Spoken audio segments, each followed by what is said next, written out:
Oktober. Jadi di dasar yang 2 dan 3 Oktober Bapak Ibu sudah mendapatkan musim hujan ya. Kemudian untuk sifat hujannya normal, jadi tidak bersifat atas normal karena tidak ada fenomena yang menyertai gitu. Jadi ENSO-nya normal, kemudian dipolmotnya juga normal. Jadi untuk kondisi sifatnya curah hujan itu normal. Normal itu artinya bukan berarti hujannya santai saja nih. Normal itu ya kayak musim hujan. Musim hujan biasanya hujannya deras, ya berarti ya di wilayah Bapak Ibu hujannya tetap deras gitu ya, normalnya seperti itu. Nah ini perbandingan dengan normalnya, ternyata di wilayah Sleman lebih dominan maju satu dasarnya. Kemudian puncaknya nih Bapak Ibu, puncaknya untuk di wilayah Sleman bagian utara ini di bulan Januari, kemudian di utara ini Februari, kemudian yang di bagian Sleman bagian selatan ini di bulan Januari. Jadi berbeda bulan, tapi sama-sama sekitar Januari Februari puncak musim hujannya. Kemudian akhirnya ini akhir musim hujannya di wilayah Sleman sendiri itu di April dasar yang 2, April pertengahan sampai dengan April 3, karena memang normal gitu. Kecuali nanti kalau di pertengahan musim terjadi gangguan, misalkan dari ENSO-nya tiba-tiba menunjukkan fenomena La Nina kuat, maka kita akan update Bapak Ibu. Karena memang kondisi perairan di Pasifik itu di Indonesia di bagian timur ini dinamisnya cukup tinggi ya, dinamisnya cukup tinggi dan kita pantau setiap hari. Jadi kalau ada perubahan pasti kita akan sampaikan kembali. Nah potensi banjir di bulan Oktober Bapak Ibu, potensi banjir di bulan Oktober untuk di wilayah Sleman sendiri cukup tinggi. Di wilayah Turi ya, kemudian di Sleman bagian tengah, kemudian yang hijau ini kondisinya masih cukup relatif aman. Tapi untuk Oktober ini kemungkinan di wilayah ini harus diwaspadai. Di Sleman, Kecamatan Melati, Ngeplak, Sleman, Turi. Tapi mungkin sifatnya banjir genangan ya Bapak Ibu ya. Jadi bukan yang banjir. Tapi tidak menutup kemungkinan apabila sarana prasarananya, infrastrukturnya tidak memadai, bisa terjadi banjir lebih lama lagi. Kemudian untuk potensi longsor di wilayah Sleman sendiri lebih banyak di wilayah utara. Nah kemudian untuk potensi angin kencang Bapak Ibu, kita ngomongin tentang angin kencang ini. Sebenarnya angin kencang ini bisa diamati Bapak Ibu, dan biasanya angin kencang ini muncul di masa-masa pancaroba ya, pancaroba antara kemarau ke musim hujan. Nah ini sangat cocok sekali ketika kita ngomongin musim peralihan musim ini, ngomonginnya tentang angin kencang. Bagaimana untuk mengenali karakteristik kita mengetahui itu ada angin kencang atau tidak? Dengan melihat apa Bapak Ibu? Melihat apa Bapak Ibu? Kalau kita pengen tahu ini kayaknya mau ada angin kencang nih, dengan melihat apa Bapak Ibu? Dengan melihat apa Bu? Kalau Ibu udah udah paham. Oke, betul. Melihat angin kencang itu yang dilihat adalah awan. Sebenarnya awan itu banyak ilmunya Ibu. Jadi ada filosofi dari Yunani itu mengatakan kalau Anda ingin cerdas atau pintar, maka pandanglah langit. Nah ini bukan menjaga nih Bapak Ibu. Memandang langit itu banyak ilmunya Bapak Ibu. Yang pertama, ilmu perbintangan asalnya dari mana Bapak Ibu? Dari langit. Kemudian ilmu cuaca dan iklim asalnya dari mana Ibu? Dari langit. Yaitu filosofinya seperti itu. Kalau Pujana mengatakan bulan bentuknya sangat rupawan, tapi sebenarnya tidak rupawan Pak. Bentuknya hijau-hijau. Nah itu filosofinya sangat banyak, karena dengan memandang bintang, bulan, kemudian perawanan, itu kita bisa mengetahui kalau bintangnya muncul rasi ini berarti sudah masuk di bulan apa. Kemudian kalau kita memandang bintang, kalau bulannya bentuk sabit jilid berarti sudah memasuki awal bulan Islam ya.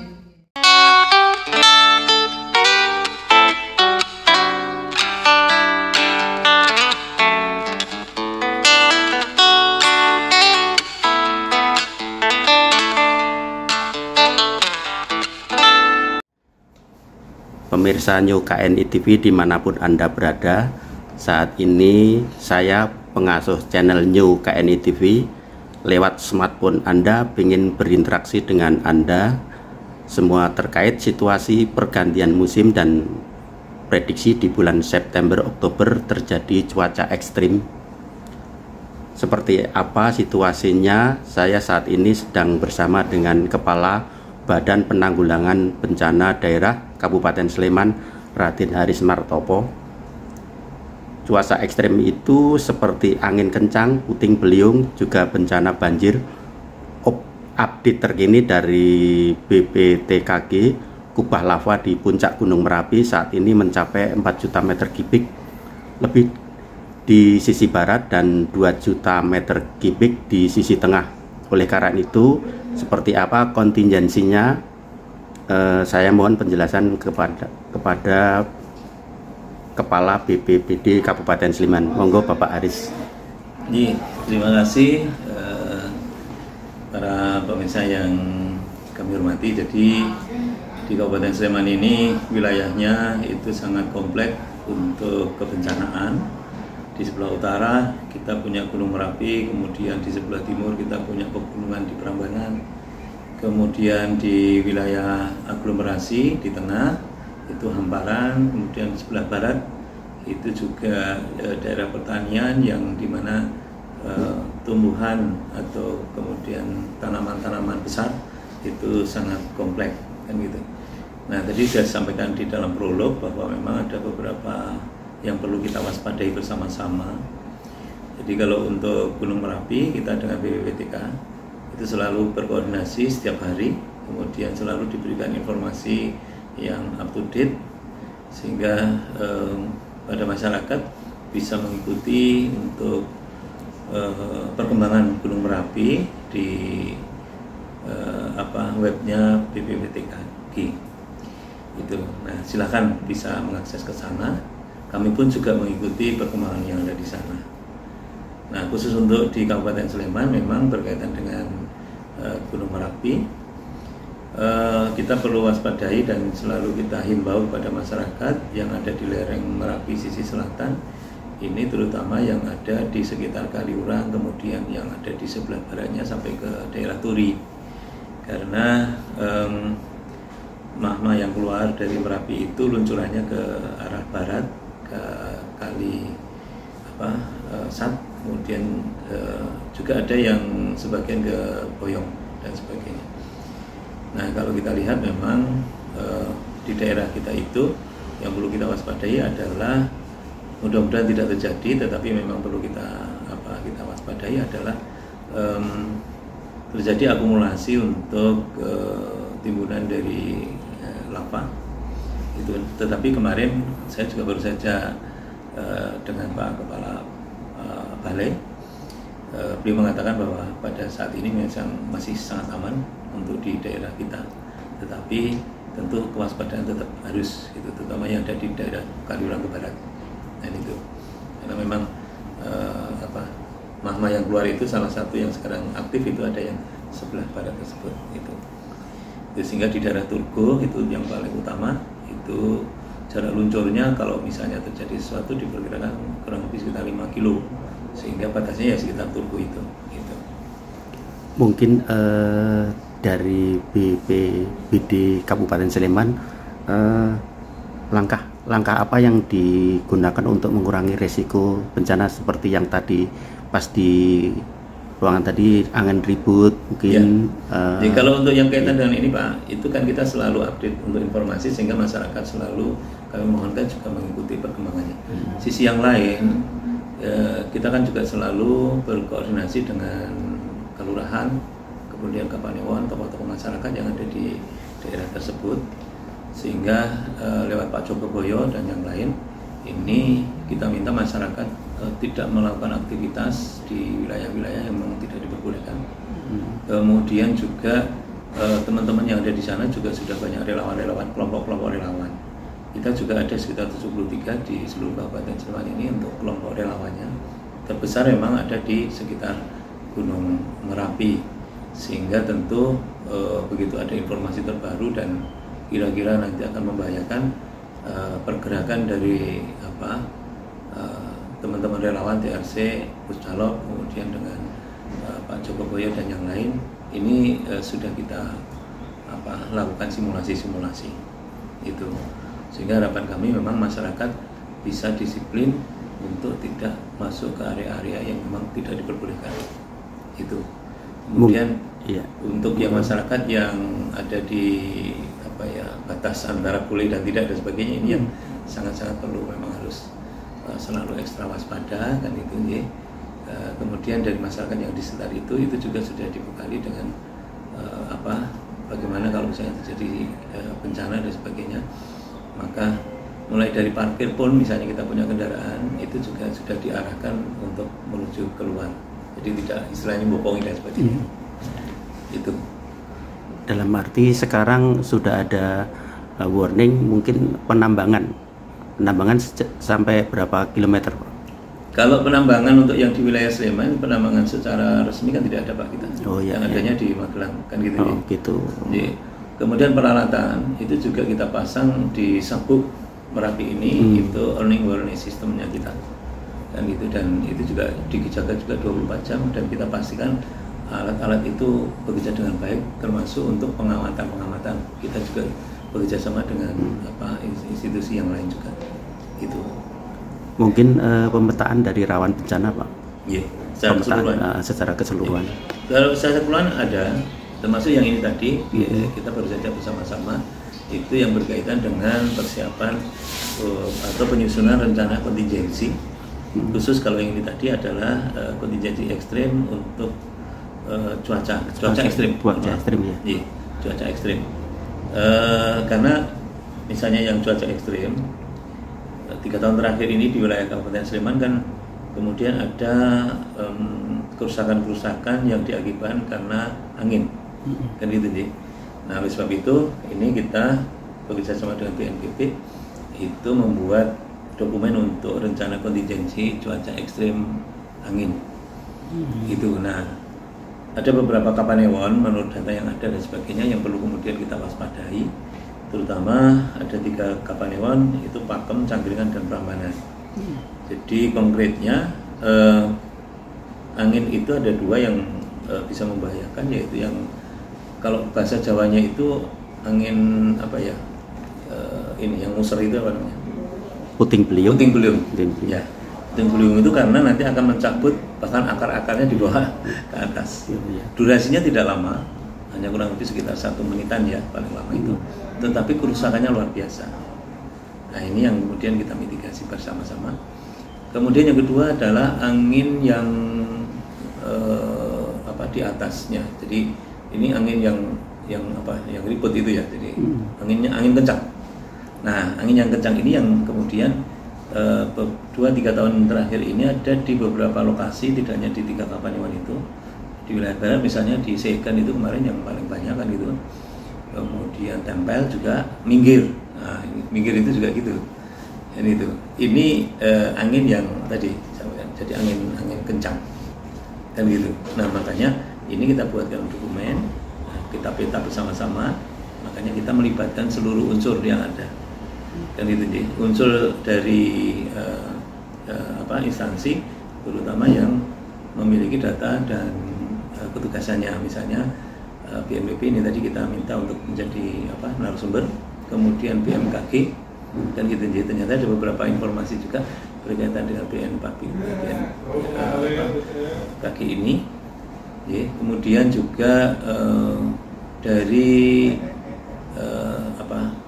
Kodim, Polresta, kemudian PLN dan yang lain-lain. Ini kita berikan informasi awal, sosialisasi, dan memang kalau ini tadi adalah kita melihat karakteristik bahaya cuaca ekstrim di Kabupaten Sleman secara keseluruhan. Kemudian dengan BNPB memang proses untuk penyusunan itu sendiri. Dan nanti setelah ini kita akan berproses terus, ada FGD dan yang lain. Mudah-mudahan nanti di akhir Oktober itu dokumen juga sudah bisa kita gunakan untuk rencana kontingensi tahun 2025 dan tahun depan. Ini menjadi landasan. kemudian ini bahan untuk sosialisasi keseluruhan. Itu Pak. Terus mungkin seperti apa dukungan dana, dalam arti dana APBD Pak, mungkin dukungannya seperti apa atau depositnya seperti apa gitu mungkin untuk penanganan persoalan bencana ini. Kalau kami di BPBD itu kan sifatnya adalah mengkoordinir ya Pak ya. Kemudian juga menyiapkan untuk peringatan-peringatan awal. Gitu. Kalau berkaitan dengan penganggaran sebetulnya, makanya ini kan kami undang keseluruhan. Itu hampir di seluruh OPD yang tadi kita undang itu ada penganggarannya. Satu contoh misalnya DLH. Nah DLH ini juga menyiapkan misalnya kren, kemudian truk-truk dan sebagainya.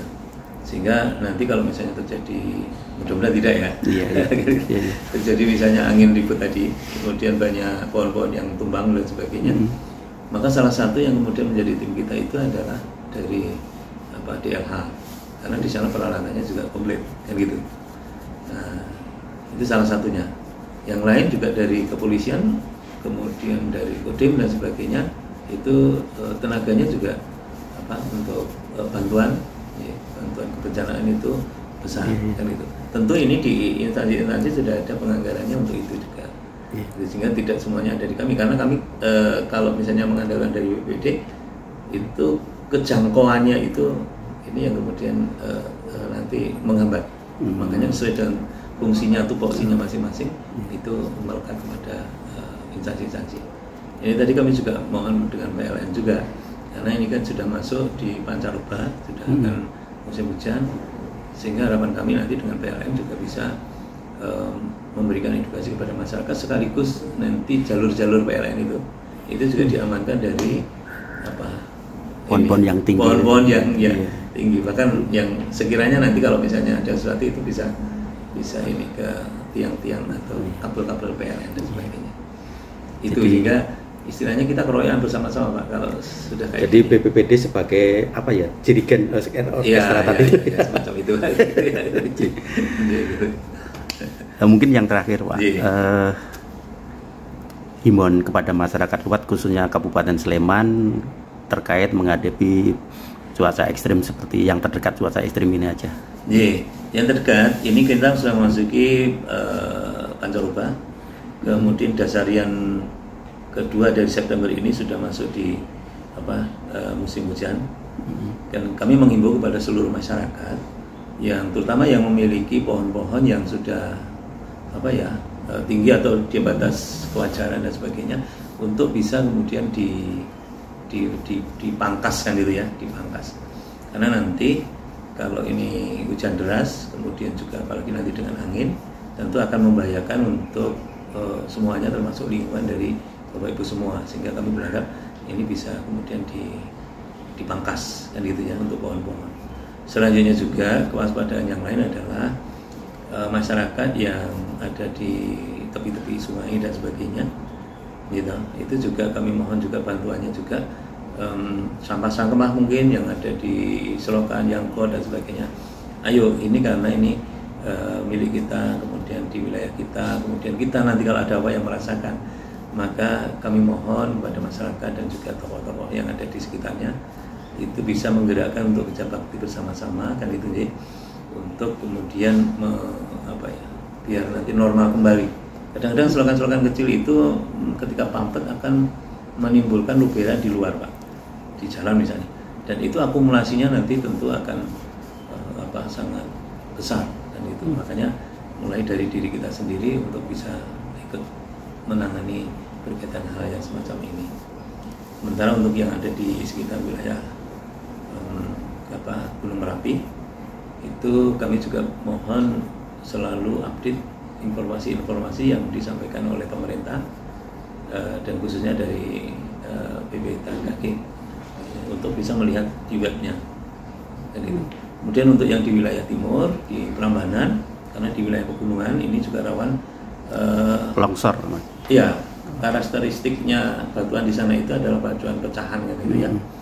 Sehingga boleh jadi ketika gini kena hujan, kemudian tanahnya itu airnya terlalu besar, ini akan bisa longsor runtuh dan sebagainya. ini juga perlu ada kewaspadaan, kan gitu. Terima kasih Pak Aris. Semoga himbauan ini nanti bisa didengar oleh masyarakat yang memantau channel kami. Terima kasih dan semoga semuanya baik-baik saja.